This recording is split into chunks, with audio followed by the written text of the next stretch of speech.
She arrived early, long before the lights were ready. The studio smelled of coffee, fabric, and nerves, that kind of chaos only quiet people can make. Someone from the crew handed her a robe and pointed her toward the makeup chair. He was already there. New face. Calm eyes. Steady hands. "Morning," he said, his voice low, unhurried. "You're my first today." He didn't look at her like everyone else did, not like a client, not like a model, but like someone studying light. When he spoke, he kept his voice close, as if the room didn't need to hear. "Turn your head a little," he said softly. His fingers brushed her jaw, just long enough to steady her face, not long enough to be a mistake. The mirror framed them both, his focus, her silence. He worked in quiet movements, the slow sweep of a brush, the back of his hand testing warmth before it touched her skin again. She told herself it was normal, this kind of closeness. But there was something different in the way the air thickened when he leaned in, the way his breath barely grazed her cheek when he said, "Hold still." He smiled once, a quiet curve, almost invisible. "You have a calm face," he said. She laughed softly. "You don't know me." He looked at her reflection in the mirror. "Maybe I don't have to." Outside, the assistant called out something about lighting tests, voices fading behind the door. Inside, it felt too still, too bright. When he stepped back to look at her work, his hand lingered just an inch above her shoulder, not touching, just hovering there, as if finishing a thought. "You can breathe now," he whispered. She hadn't realized she'd been holding her breath. And when their eyes met again in the mirror, it was clear. The makeup wasn't the only thing being painted that morning. The next morning came earlier than it should have. She was back in the studio, a different day, same lights, same smell of powder and coffee. The noise of the set faded when she sat in the chair, when he stepped closer again. "Did you sleep?" he asked softly. "Barely," she said. "Me too." There was no reason for the words to feel like they meant something else, but they did. He worked in silence. The brush moved slowly across her skin, tracing the curve of her cheek, the bridge of her nose. His focus was steady, his breathing even, but his eyes weren't the same as yesterday. They lingered. Longer. Warmer. She could see him in the mirror, his reflection beside hers, two faces lit by the same light, both pretending to be fine. "Look up," he said quietly. She did, and his hand steadied her chin, thumb grazing her skin.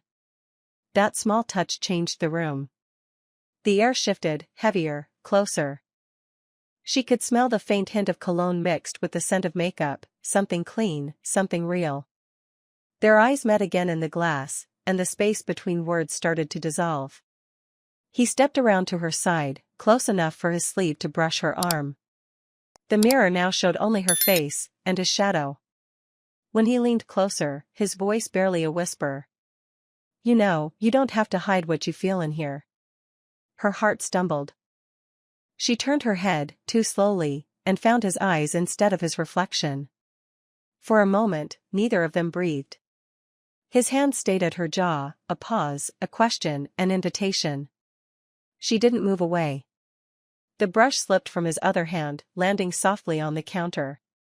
And when he kissed her, just once, quiet, deliberate, the mirror caught it all. Every detail, every breath, every line that shouldn't have blurred.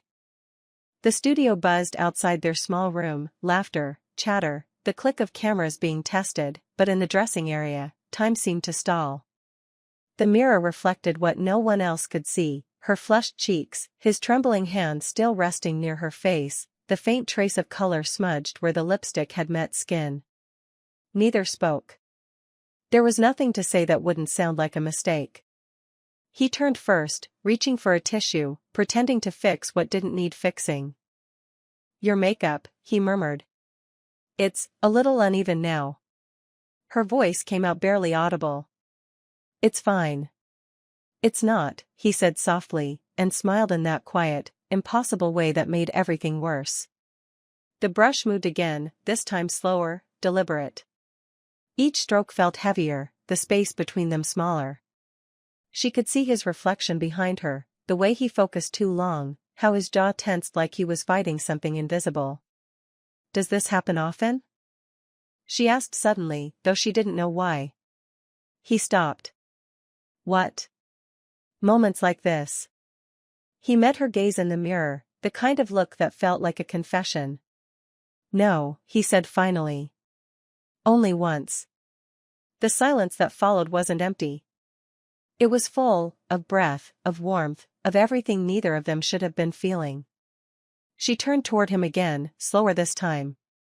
The brush slipped from his fingers, it rolled off the counter and hit the floor, unnoticed. Her voice was a whisper. "Then what happens now?" He hesitated, eyes flicking to her lips for just a second before answering. "Now," he said quietly, "we pretend the world outside still exists." But when he reached out to fix a single strand of hair that had fallen near her mouth, their eyes met again, and both of them knew pretending wouldn't work. The next session wasn't supposed to feel different, but it did. She arrived later this time, hoping the delay might cool whatever had started between them. It didn't. He was already there, leaning over his kit, sleeves rolled, quiet as ever. When she entered, he looked up. Just a glance, one heartbeat long, and the air in the room changed again. "Morning," he said. "Morning." The word stuck in her throat like it wasn't built for something so normal. He gestured toward the chair, and she sat. The lights were softer today, diffused through white curtains, but even that glow felt too intimate, like the whole room had learned to breathe differently. He didn't speak for a while. The brush moved across her collarbone, tracing the faint shimmer of powder that caught the light. Her skin reacted before she could stop it. "Too cold?" he asked, though his voice sounded like he already knew it wasn't. "No," she said quietly. "It's fine." Their eyes met again in the mirror. He held her gaze, waiting for her to flinch, to pull away, but she didn't. The brush stopped moving. "I shouldn't be here," she whispered. He gave a faint smile, the kind that looked more like surrender. "Neither should I."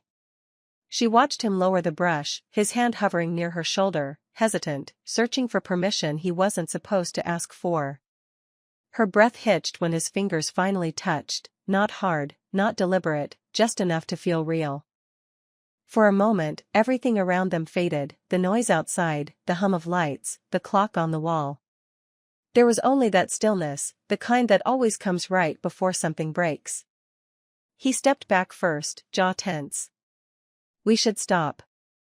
But when she stood too, their reflections leaned toward each other instead. The world stayed outside that door, forgotten.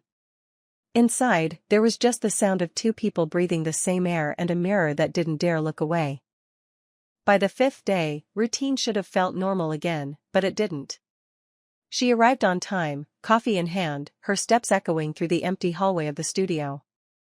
The soundstage was alive with chatter and equipment, yet the only thing she heard clearly was his voice behind the half-closed door.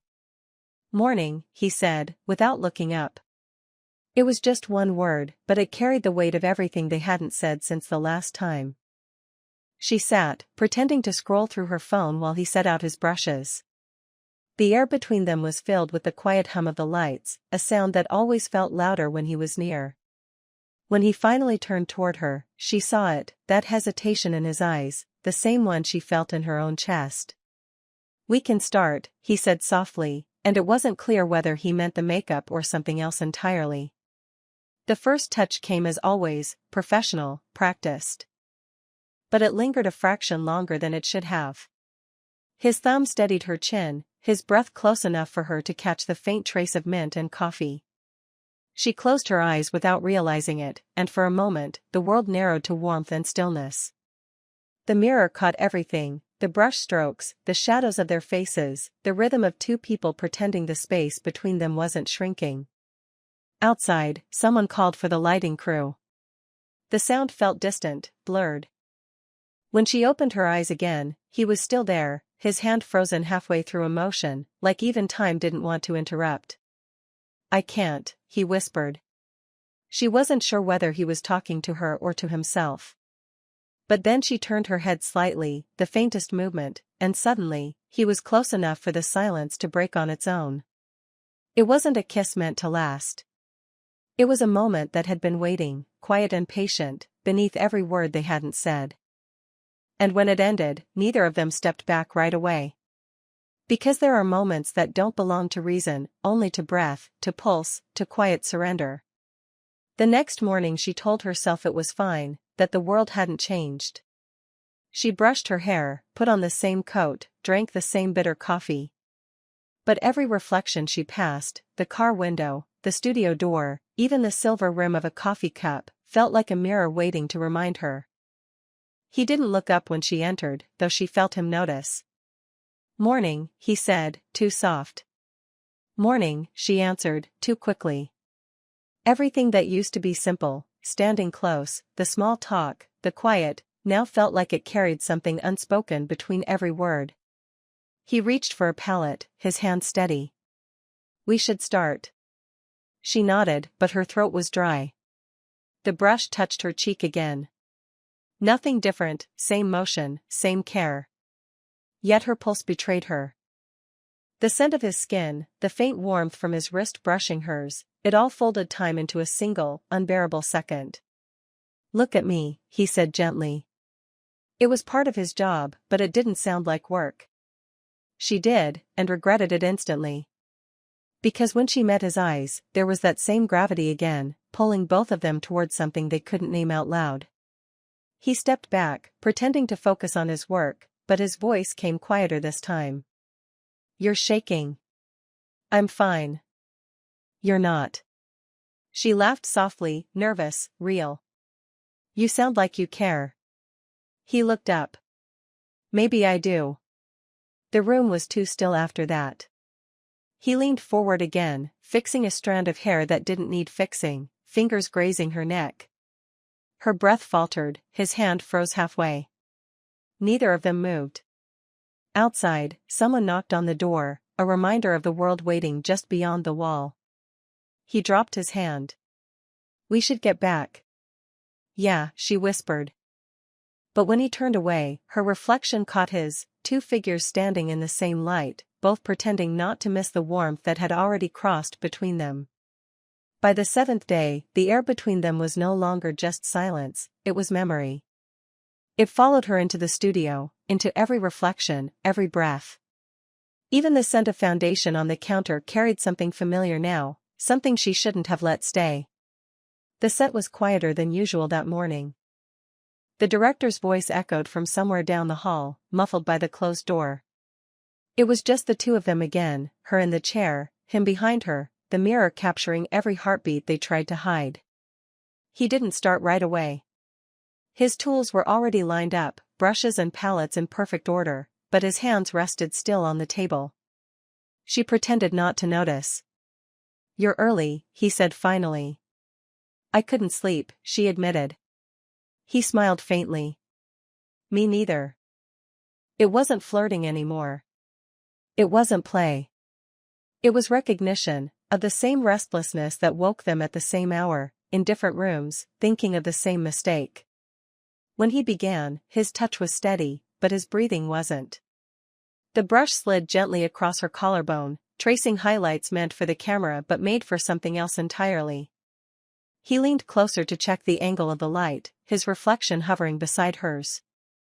She could see every detail, the focus in his eyes, the hesitation in his jaw, the way his chest rose and fell slower when she didn't look away. "You're good at this," she whispered. He smiled without looking up. "It's easy when someone looks back." Her laugh came quiet, nervous. "You make it sound like I'm the work of art." He paused, brush still in hand. "Maybe you are." The words landed heavier than he meant them to. Her heart stumbled. She turned slightly, and for the first time, they weren't just two reflections. They were face to face. Neither moved for a few seconds that felt like forever. Outside the door, footsteps passed, a reminder that this world was temporary, fragile, borrowed. And still, he didn't step back. He lifted his hand, thumb grazing her cheek where a strand of hair had stuck to the makeup. His touch was light, careful, the kind that asks rather than takes. Her eyes fluttered shut for half a breath, and that was all it took for him to forget everything that was supposed to matter. He leaned in, slowly, carefully, as if afraid the air might shatter. Their foreheads almost touched. Then his phone buzzed. The sound snapped the moment in half. He stepped back, eyes unfocused, voice tight. "Sorry." She forced a smile, one she didn't mean. "Don't be." But as he turned away, the mirror caught what neither of them could hide, the truth that had already happened between the pauses. Something had changed, even if no one else would ever see it. By now, every time she walked into the makeup room, her pulse betrayed her before the door even shut. She told herself that this was still work, lights, cameras, product shots. But her body knew better. He was waiting, sleeves rolled, hands clean, eyes tired in a way that didn't come from lack of sleep. "You're early again," he said. "I didn't want to be late," she replied. He smiled faintly. "You're never late." The mirror had stopped being a mirror. It had become a witness. Every time she sat down, she could see the ghosts of their previous mornings, the pauses, the brushes dropped too soon, the looks that lasted too long. He started working, quiet as always, though his hands weren't as steady today. The brush traced along her jawline, the soft shimmer across her cheek. "Don't move," he whispered. His breath brushed her skin again. She didn't. For a moment, she thought about pulling away, saying something light, something safe. But instead, she looked up, and their eyes met in the glass. The reflection said everything the world wasn't supposed to hear.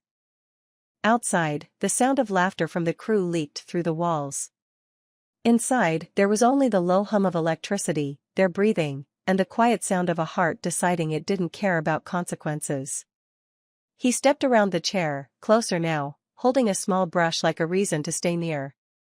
"You trust me?" he asked softly. She nodded once. "Too much." He didn't touch her immediately. He hovered, fingertips close enough for her to feel the warmth but not the contact. The kind of restraint that hurt more than the act itself. Then, finally, his hand found hers, slow, uncertain, inevitable. She looked at him, at the space between what they were doing and what they both knew they wanted to do. And when he leaned closer, close enough for the scent of him to fill the silence, the air trembled. It wasn't a mistake. It wasn't sudden. It was a line they'd been drawing toward for days. Outside, someone called her name. Neither moved.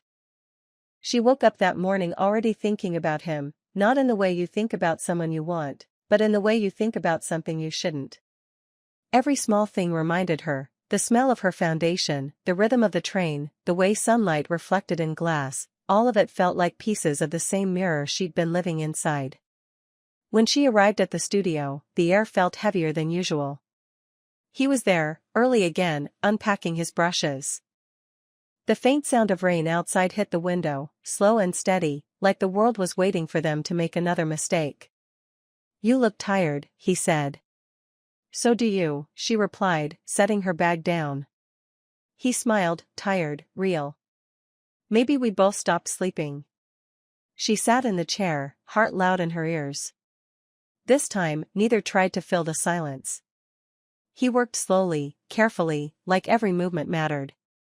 His hand brushed her shoulder once, then again, lingering for a second longer than it should.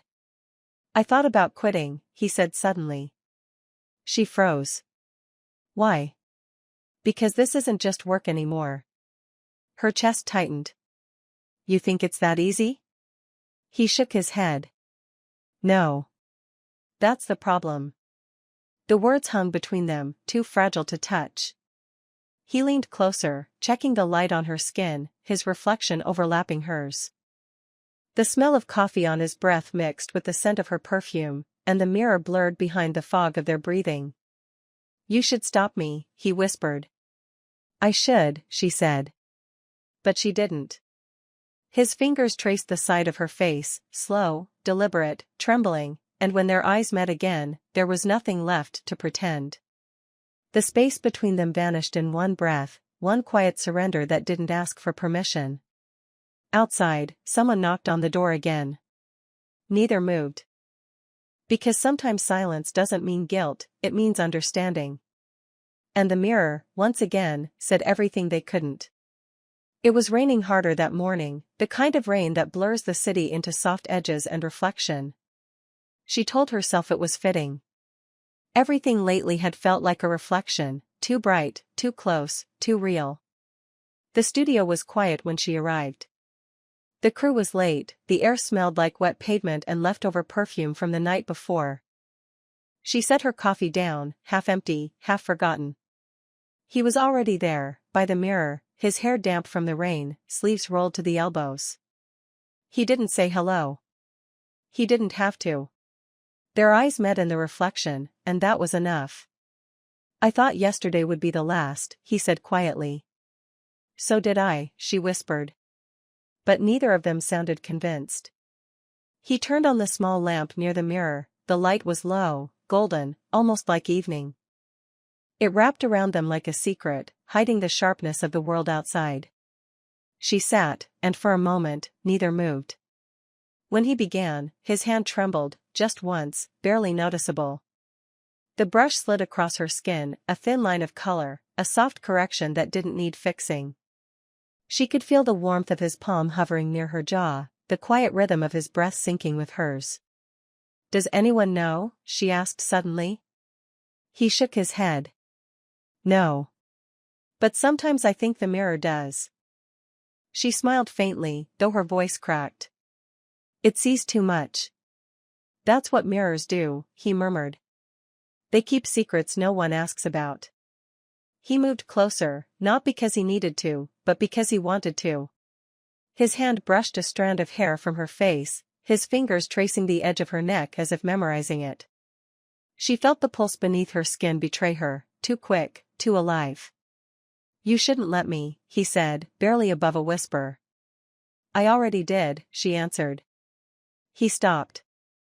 The brush slipped from his hand again, rolling soundlessly onto the counter. The air between them thickened, not from distance, but from everything they'd already said without speaking. The rain outside became a pulse, steady and soft. He reached for her, and this time, there was no hesitation.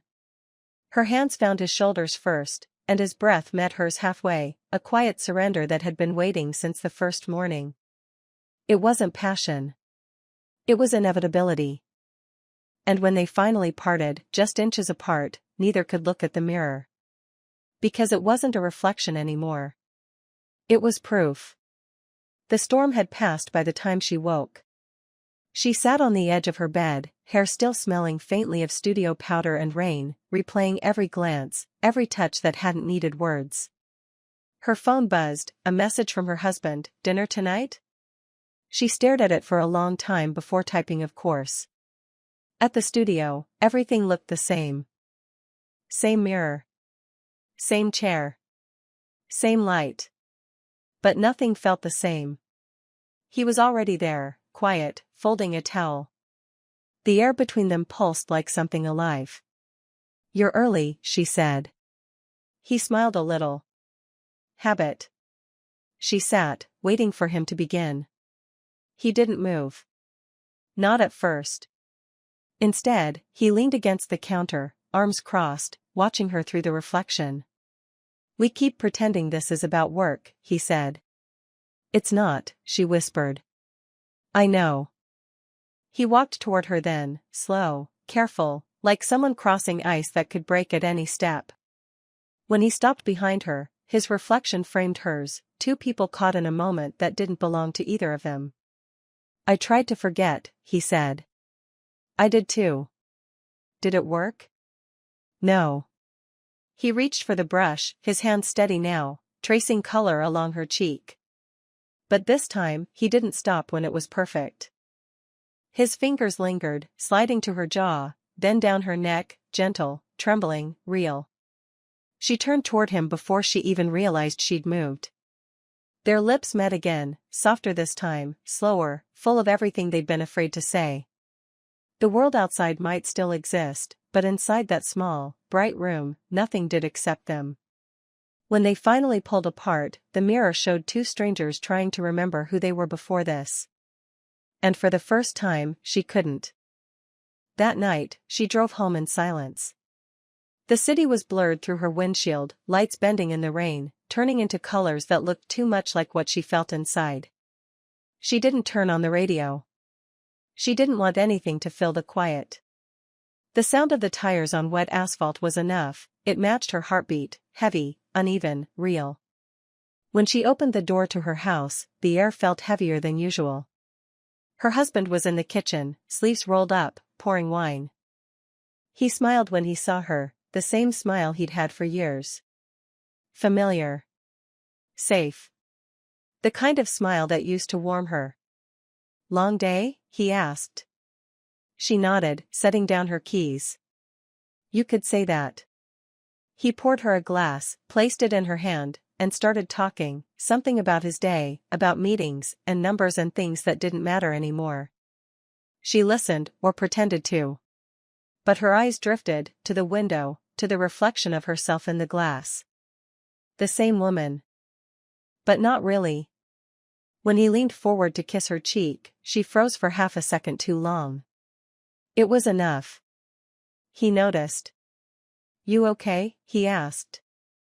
"I'm fine," she said, forcing a small smile. "Just tired."